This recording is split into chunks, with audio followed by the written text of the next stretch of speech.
Je n'oublierai jamais ce soir où, dans le salon feutré de son appartement haussmannien, Édouard a posé sa main sur la mienne.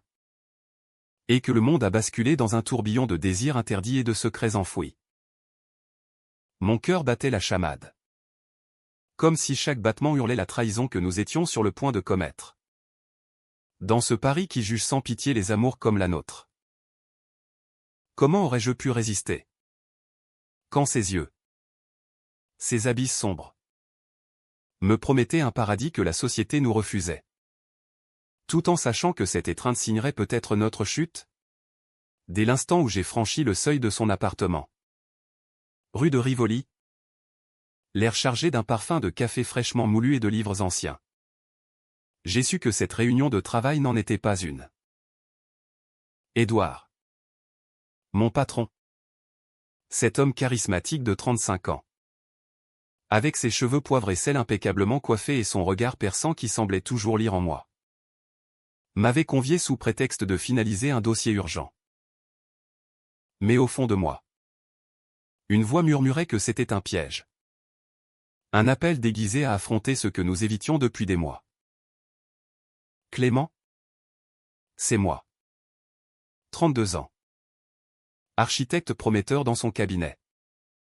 Marié à une femme que j'aimais ou du moins que je croyais aimer et père d'un petit garçon de 5 ans. Ma vie était un édifice bien construit. Stable. Conforme aux attentes de tous. Pourtant, depuis que j'avais croisé Édouard lors de mon entretien d'embauche, 1 an plus tôt, une fissure s'était insinuée, grandissant à chaque regard échangé, à chaque conversation tardive au bureau. Ce soir-là, la pluie battait les vitres, rythmant mes pensées tourmentées. Édouard m'accueillit avec son sourire habituel. Ce mélange de professionnalisme et de quelque chose de plus intime. De plus dangereux. Clément? Entre. Je t'en prie.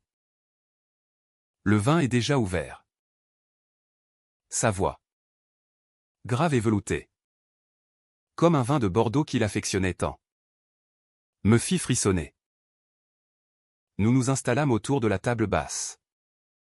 Entourés de plans d'architecture étalés comme un alibi. Mais vite, la discussion dévia. Il parla de sa solitude. De son divorce récent avec une femme qu'il n'avait jamais vraiment aimée. De ces nuits où il se sentait prisonnier de son propre succès. Tu sais, Clément, la vie est trop courte pour feindre. Ces mots résonnaient en moi comme un écho de mes propres tourments. J'avais toujours su, au plus profond de moi, que les femmes ne m'attiraient pas comme elles le devraient. Mais admettre cela, c'était risquer tout, ma famille, ma carrière, mon identité. Mon esprit vagabondait, revivant ces moments volés au bureau. Ces pauses café où nos mains s'effleuraient par accident ou pas. Ces regards prolongés lors des présentations. Où je sentais une chaleur monter en moi. Une attirance que je refoulais avec violence. Édouard. Lui, semblait plus libre. Plus assumé. Il avait voyagé. Vécu à Berlin où la communauté LGBT était vibrante. Et il en parlait parfois avec une nostalgie qui me poignardait. Pourquoi se cacher? Clément? M'avait-il demandé un jour. En privé. J'avais ri. Nerveusement. Prétextant une blague. Mais ce soir, dans l'intimité de son salon, les masques tombaient. Il se leva pour remplir nos verres. Et en se rasseyant, sa cuisse frôla la mienne. Un courant électrique me traversa. Parle-moi de toi. Vraiment? Insista-t-il. Je déglutis, les mots coincés dans ma gorge. Devais-je avouer? Avouer que chaque nuit, je pensais à lui. Que mon mariage avec Sophie était une façade. Un refuge contre la vérité qui me terrifiait? La tension montait. Palpable. Comme l'air avant un orage parisien. Édouard posa sa main sur mon épaule. Un geste anodin en apparence. Mais chargé d'une intention que nous connaissions tous deux. Mon cœur s'emballa. Édouard. Je ne sais pas si c'est une bonne idée. Ma voix tremblait. Trahissant mon désir refoulé. Il se rapprocha. Ses yeux plongeant dans les miens. Et si c'était la seule idée qui vaille la peine? À cet instant. Je cédai. Nos lèvres se frôlèrent. Timidement d'abord. Puis avec une urgence qui balaya toutes mes résistances. Ce baiser. Ce premier contact. Fut une révélation et une damnation. Je me sentais vivant. Enfin. Mais rongé par la culpabilité. Sophie. Mon fils Louis. Qu'allais-je leur faire? Édouard murmura contre ma peau, je t'attends depuis si longtemps. Ces mots me transpercèrent. Mélange de joie et de terreur. Comment en étais-je arrivé là? Moi. L'homme hétéro en apparence. Tombant dans les bras de mon patron. Dans une société française où l'égalité était loi. Mais où les préjugés persistaient dans les cœurs. La soirée s'étira. Nos discussions entrecoupées de silences lourds de sens. Édouard me raconta son passé, une jeunesse à Lyon. Où il avait dû cacher son orientation pour plaire à une famille conservatrice. J'ai épousé ma femme pour les apparences. Clément. Mais toi. Tu peux choisir différemment. Ces paroles me hantaient. Choisir? Était-ce si simple? Mon esprit tourbillonnait. Imaginant les conséquences, le divorce. La garde de Louis. Les regards au bureau. Pourtant. Dans ses bras. Je me sentais complet. Nous parlâmes jusqu'au petit matin. Évitant tout geste trop intime. Mais le lien était scellé. En partant, je l'embrassai une dernière fois. Le cœur en miettes. À demain. Au bureau. Murmura-t-il. Mais je savais que rien ne serait plus comme avant. Cette nuit avait ouvert une brèche. Et les secrets allaient bientôt déborder. Les jours suivants furent un tourment. Au cabinet. Nos échanges étaient professionnels. Mais chargés d'une électricité nouvelle. Je surprenais Édouard à me regarder. Un sourire complice aux lèvres. Moi. Je luttais contre l'envie de le toucher. De revivre ce baiser. Sophie remarqua mon agitation. Tu sembles distrait. Clément. Tout va bien au travail? Je mentais? Bien sûr. Prétextant la fatigue. Mais intérieurement? Je me déchirais. Étais-je gay? Bisexuel? Ou simplement amoureux d'Édouard? Les nuits étaient pires, des rêves où je le perdais. Où Sophie découvrait tout. Où Louis me haïssait. Je me réveillais en sueur. Le cœur battant.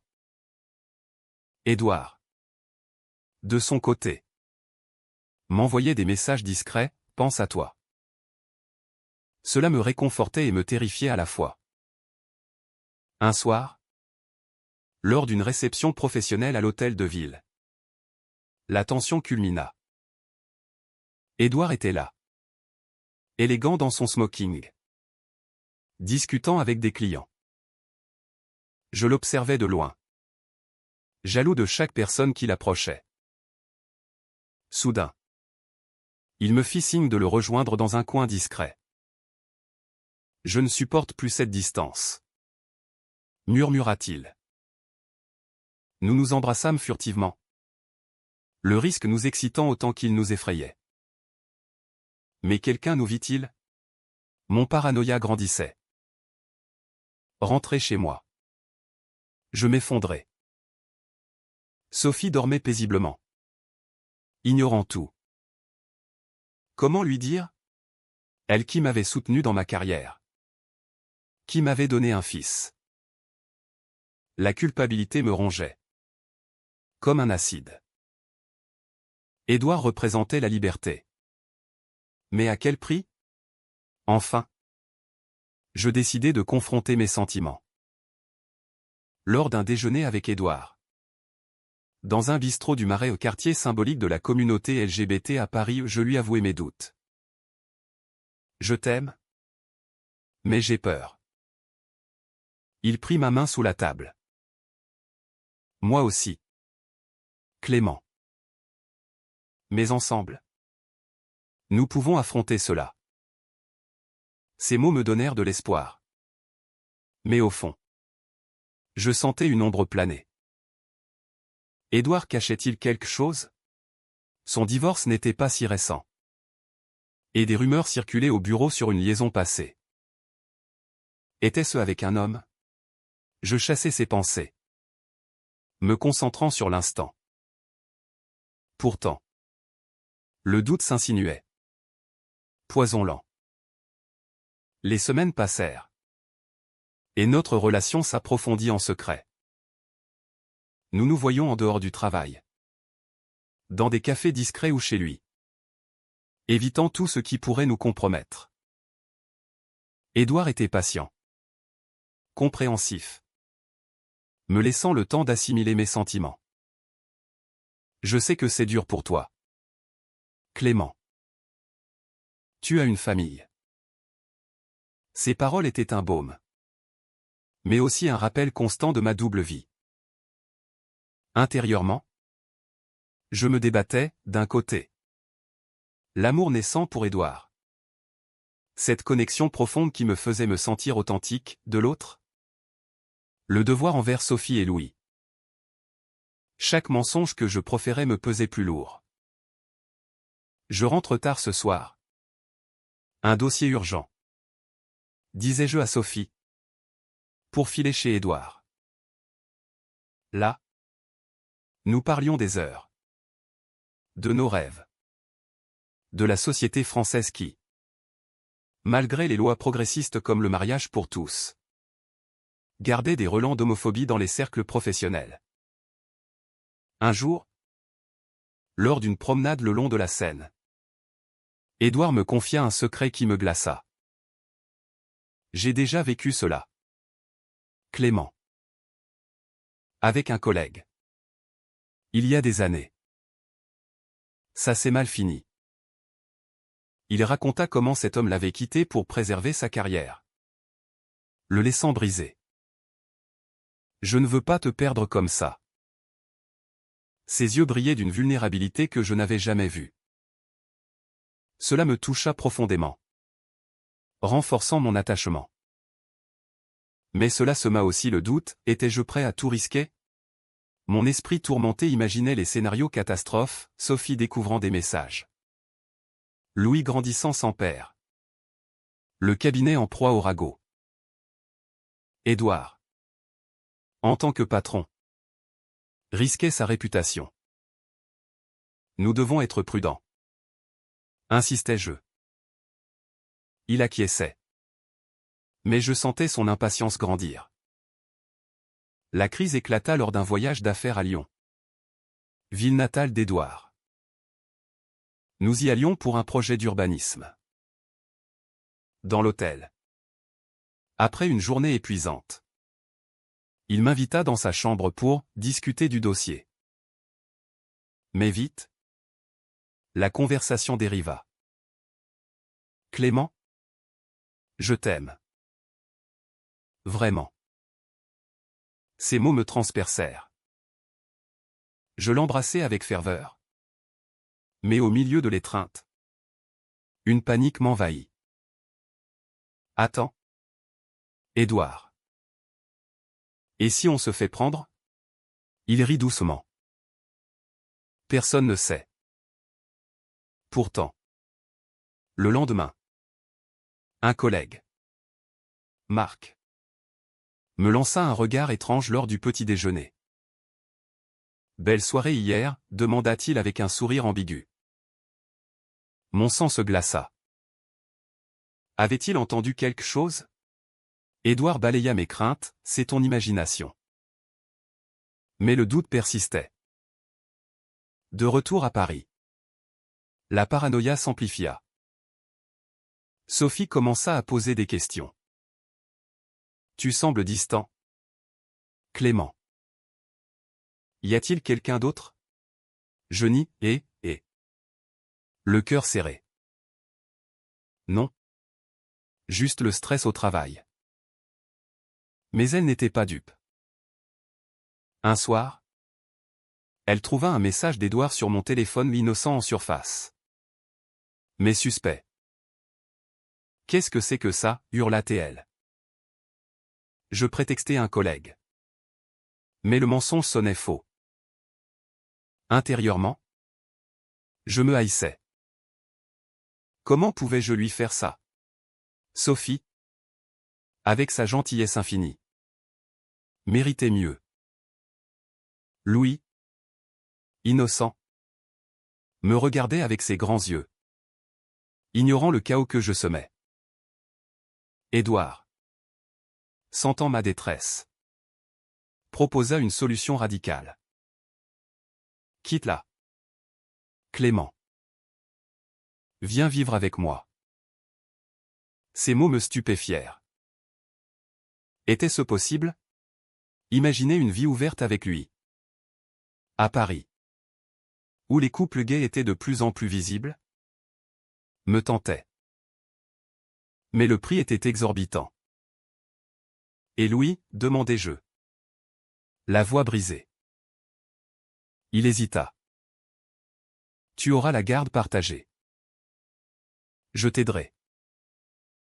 Mais au fond, je savais que ce n'était pas si simple. La société française, malgré ses avancées, jugeait encore les pères gays avec suspicion. Mon esprit bouillonnait de conflits, l'amour versus le devoir. La vérité versus le mensonge. Puis vint la trahison qui me brisa. Un soir, en fouillant par accident dans le bureau d'Édouard, je cherchais un document, je tombais sur des emails. Des échanges avec un ancien amant. Datant de quelques mois seulement. Je t'aime toujours. Écrivait-il. Et Édouard répondait, moi aussi. Mais c'est compliqué maintenant. Mon monde s'effondra. Était-ce une double vie pour lui aussi? Je le confrontai le soir même. Chez lui. Qu'est-ce que ça veut dire? Criai-je. Les larmes aux yeux. Il pâlit. Clément? Ce n'est pas ce que tu crois. C'était avant toi. Mais les dates ne collaient pas. Il avoua enfin, il avait maintenu le contact. Par peur de la solitude. Je suis désolé. Je t'aime. Toi. Ces excuses sonnaient creux. La rage m'envahit. Mêlée à une douleur lancinante. Comment avais-je pu lui faire confiance? Moi qui risquais tout pour lui. Je partis en claquant la porte. Errant dans les rues de Paris sous la pluie. Mon esprit hurlait, traître.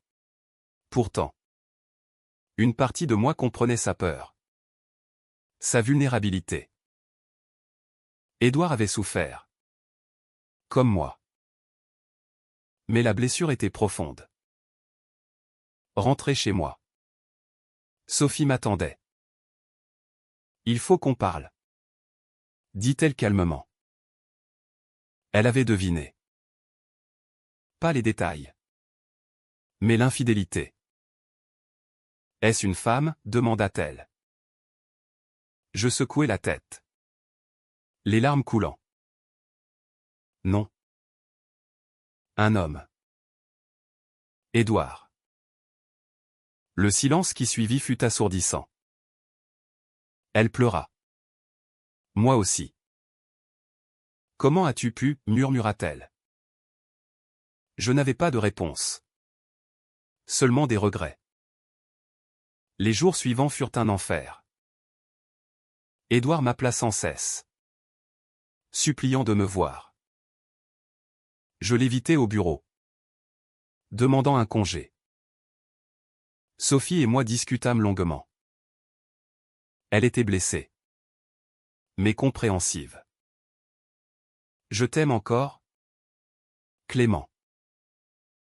Mais si tu es gai, je ne peux pas te retenir. Ces mots me déchirèrent. Pour Louis, nous décidâmes de nous séparer amicablement. Mais intérieurement, je me sentais perdu. Édouard était-il sincère? Méritait-il une seconde chance? Enfin, je cédai à ses appels. Nous nous retrouvâmes dans un parc, sous les tilleuls en fleurs. Clément, je t'en prie, pardonne-moi. J'ai eu peur de te perdre. Alors j'ai gardé un filet de sécurité. C'était stupide. Ses yeux imploraient. Je sentis ma colère fondre, remplacée par une tristesse profonde. Tu m'as brisé, Édouard. Il prit ma main. Laisse-moi réparer. À cet instant, je compris que l'amour vrai impliquait des risques, des pardons. La réconciliation fut lente, douloureuse. Édouard et moi reprîmes contact prudemment, comme deux âmes blessées se réapprenant à danser. Il promit la transparence totale, effaçant tous les liens passés. Plus de secrets, jura-t-il. Moi, je naviguais entre le divorce en cours et mes sentiments pour lui. Sophie, magnanime, accepta la situation. Pour Louis, restons amis, dit-elle. Mais voir mon fils me demander pourquoi papa et maman ne vivaient plus ensemble me poignardait. C'est compliqué, mon chéri, répondais-je, le cœur serré. Édouard m'aidait, me soutenant lors des rendez-vous avec l'avocat. Tu es courageux, Clément. Ces mots me donnaient force. Mais le doute persistait, étais-je en train de détruire une famille pour un amour incertain? Au bureau, les rumeurs enflèrent. Marc, ce collègue suspicieux, répandit des bruits sur notre relation. Édouard favorise Clément, chuchotaient les autres. Édouard, en tant que patron, dut affronter le conseil d'administration. C'est ma vie privée, arguait-il. Mais dans le milieu conservateur de l'architecture parisienne, cela fit des vagues. Un client important annula un contrat, prétextant des valeurs incompatibles. Édouard en fut dévasté. Tout ça à cause de nous, murmura-t-il un soir, chez lui. Je me sentis coupable. Peut-être devrions-nous arrêter. Il secoua la tête. Non, Clément. C'est pour ça qu'on se bat. Pour le droit d'aimer.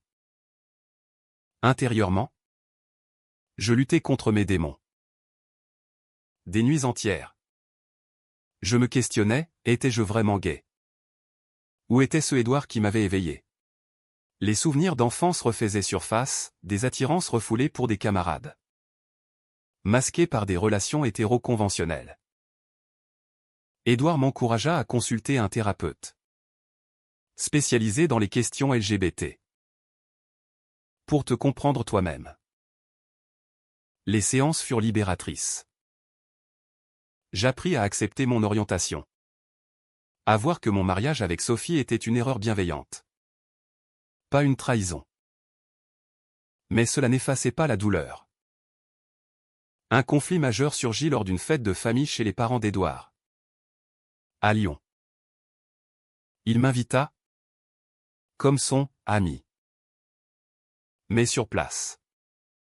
Sa mère, une femme traditionnaliste, sentit quelque chose. Édouard. Qui est ce Clément? Demanda-t-elle avec suspicion. Durant le dîner, elle lança des piques sur le mariage pour tous qui détruit les valeurs. Édouard explosa, maman. Clément est mon compagnon. Le silence tomba comme une guillotine.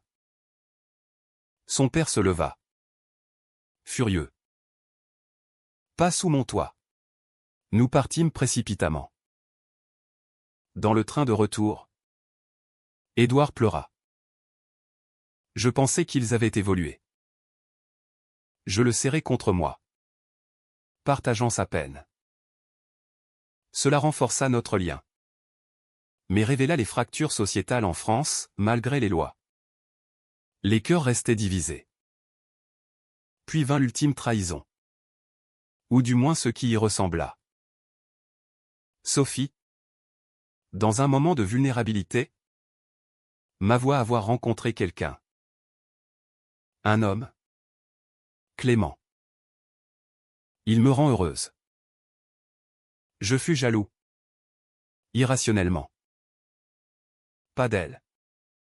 Mais de cette normalité qu'elle retrouvait. Édouard. Apprenant cela. Réagit mal. Elle passe à autre chose si vite, lança-t-il avec amertume. Cela déclencha une dispute. Tu es jaloux d'elle, criai-je. Il admit, peut-être. J'ai peur que tu regrettes. Ces mots révélèrent sa propre insécurité. Écho de la mienne. Nous nous disputâmes violemment. Des accusations fusant, lui me reprochant ma lâcheté passée. Moi sa duplicité. Peut-être que c'était une erreur, hurlai-je avant de partir.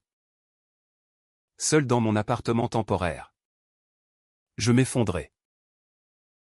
Mon esprit tourbillonnait, amour. Trahison. Société. Pourquoi l'amour entre deux hommes devait-il être si compliqué? En France? Pays des droits de l'homme. Mais où les préjugés persistaient. Je pensais à Louis. À Sophie. À Édouard. Le lendemain. Il m'appela. La voix brisée. Clément? Ne me quitte pas. Je cédai. Car au fond, je l'aimais trop. Nous décidâmes de tout assumer publiquement. Édouard organisa une réunion au cabinet. Clément et moi sommes ensemble. Si cela pose problème, partez. À ma surprise, la plupart applaudirent. Marc quitta. Mais les autres restèrent. Cela nous donna espoir. Avec Sophie, nous finalisâmes le divorce à l'amiable. Louis, petit à petit, accepta la situation. Papa a 2 maisons maintenant, dit-il innocemment. Pourtant, un dernier twist nous frappa. Édouard reçut une lettre anonyme, des menaces de révéler un secret sur son passé. Quelqu'un sait pour mon ex, murmura-t-il. Paniqué. Nous enquêtâmes discrètement. Il s'avéra que c'était Marc. Revanchard. Édouard porta plainte, invoquant le harcèlement. La police intervint. Et Marc fut licencié ailleurs. Cela nous unit plus encore, transformant la peur en force. Enfin, lors d'une soirée au Marais, entouré d'amis de la communauté, Édouard me demanda en mariage. Clément, veux-tu m'épouser? Les larmes aux yeux. J'acceptai. Mais au fond, Je savais que le chemin avait été semé d'embûches. Et que l'amour vrai exigeait des sacrifices. Le mariage fut un événement discret. Dans une mairie du 4e arrondissement. Entouré de quelques amis et de la famille d'Édouard sa mère. Finalement. Avait accepté. Après des mois de discussion. Sophie était là. Avec son nouveau compagnon. Tenant la main de Louis. Félicitations. Papa. Dit mon fils. Me serrant dans ses bras. Ce moment fut un mélange de joie et de mélancolie. Rappelant les épreuves traversées. Édouard. Radieux dans son costume sur mesure. Murmura, enfin libre. Mais intérieurement, je me demandais si la liberté était totale. Les regards dans la rue. Les commentaires en ligne sur notre union en France progressiste. Mais pas partout. Notre vie commune commença dans son appartement. Que nous réaménageâmes ensemble. Architecte de profession. Nous redessinâmes notre espace comme notre avenir. Pourtant, des ombres persistaient. Édouard luttait contre ses insécurités passées. Craignant que je regrette. Et si tu veux retourner à une vie hétéro, demandait-il parfois. Je le rassurais. Mais mes propres doutes surgissaient, étais-je à la hauteur? Louis passait les week-ends avec nous. Et voir Édouard jouer avec lui me touchait. Tu es un bon beau papa. Disais-je. Il souriait. Mais je sentais sa peur d'être jugé. Un conflit inattendu surgit avec un projet professionnel. Un client conservateur. Apprenant notre mariage. Menaça de retirer son contrat. Je ne travaille pas avec des... Vous savez. Édouard explosa lors d'une réunion. Alors partez. Nous n'avons pas besoin de bigots. Le client partit. Mais cela impacta les finances du cabinet. Tout ça à cause de nous. Murmurai-je. Culpabilisant. Édouard me serra. Non. À cause de... Nous changeons le monde. Clément. Ces mots me redonnèrent foi. Mais la pression montait. Intérieurement, je me confrontais à ma nouvelle identité. Participer à des événements LGBT. Comme la Pride à Paris. Fut libérateur. Marcher main dans la main avec Édouard. Sous les arcs-en-ciel. Me fit sentir appartenir à quelque chose de plus grand. Pourtant, des souvenirs douloureux refaisaient surface, la trahison d'Édouard. La séparation d'avec Sophie. Pourquoi m'as-tu menti, lui demandai-je un soir. Il soupira. Par peur. J'ai perdu tant d'amour avant. Nous parlâmes longuement. Guérissant les blessures. Cela approfondit notre lien. Transformant la douleur en compréhension. Puis vint un autre inattendu. Sophie m'annonça qu'elle était enceinte de son nouveau compagnon. Louis aura un petit frère ou sœur. Je fus heureux pour elle. Mais jaloux de cette famille, normale. Édouard le sentit. Tu regrettes, demanda-t-il. Non. Mais ça me fait penser à ce que j'ai perdu. Cela déclencha une crise. Il s'isola. Craignant que je le quitte. Je ne suis pas assez pour toi. Je le poursuivis dans les rues. Sous la tour Eiffel illuminée. Édouard. Tu es tout pour moi. Nous nous réconciliâmes en larmes. Plus fort. La société nous testa encore. Un article dans un journal local mentionna notre mariage. Avec des commentaires homophobes en ligne. Dégénéré. Lisait-on. Édouard voulait répondre. Mais je le retins. Laisse. Ça passera. Mais intérieurement, la rage bouillonnait. Pourquoi notre amour dérangeait-il tant? En France, berceau de la Révolution, mais où l'égalité peinait encore. Pour surmonter cela, nous voyageâmes à la Côte d'Azur, à Nice, où la mer apaisait nos âmes. Là, Édouard me confia un rêve, adopter un enfant. Avec toi. Je veux une famille. L'idée me terrifia et m'excita. Mais les lois. En France, les couples gays pouvaient adopter.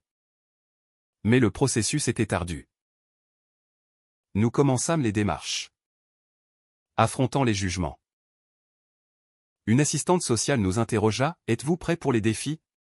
Édouard répondit avec ferveur, « Plus que tout. » De retour, un secret d'Édouard ressurgit. Son ex-amant le contacta. En crise.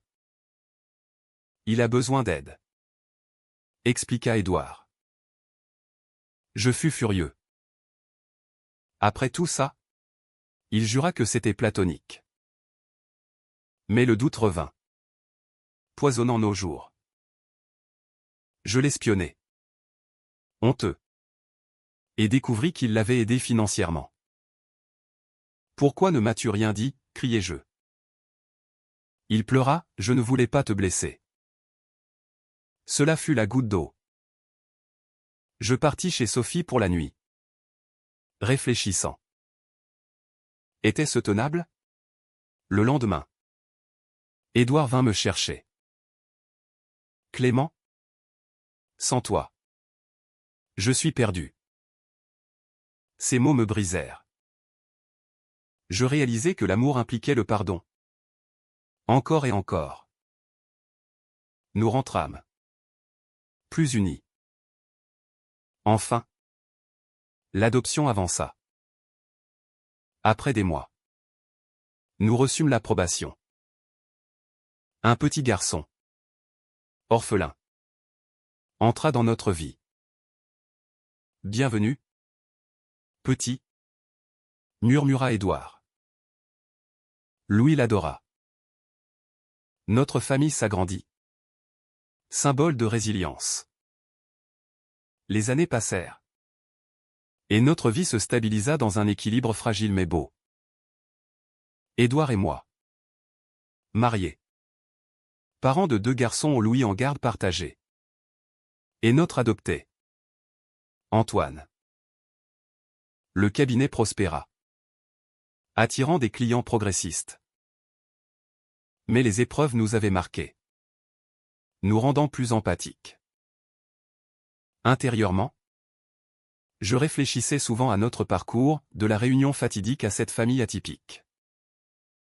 Nous avons gagné, disais-je à Édouard. Il souriait, grâce à toi. Pourtant, un dernier conflit surgit. Antoine, à l'école, subit des moqueries. Tes papas sont bizarres, lui disaient les enfants. Cela nous brisa. Édouard voulait changer d'école. Mais je insistais pour affronter. Nous parlâmes à la directrice, invoquant les lois anti-discrimination.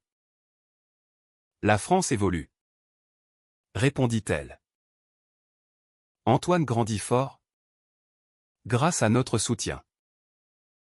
Sophie resta une amie, son enfant complétant notre cercle. Lors d'un Noël ensemble, je réalisai la beauté de cette famille recomposée. Merci d'avoir été honnête, me dit-elle. Édouard et moi échangeâmes un regard complice. Au final, notre histoire fut une odyssée d'amour, de trahison et de rédemption. Dans cette France moderne, nous avions trouvé notre place, prouvant que l'amour transcende les normes. Mais le chemin avait été douloureux, riche en leçons humaines. Édouard. Un soir, Me serra dans ses bras. Je t'aime, Clément. Pour toujours. Et je sus que c'était vrai.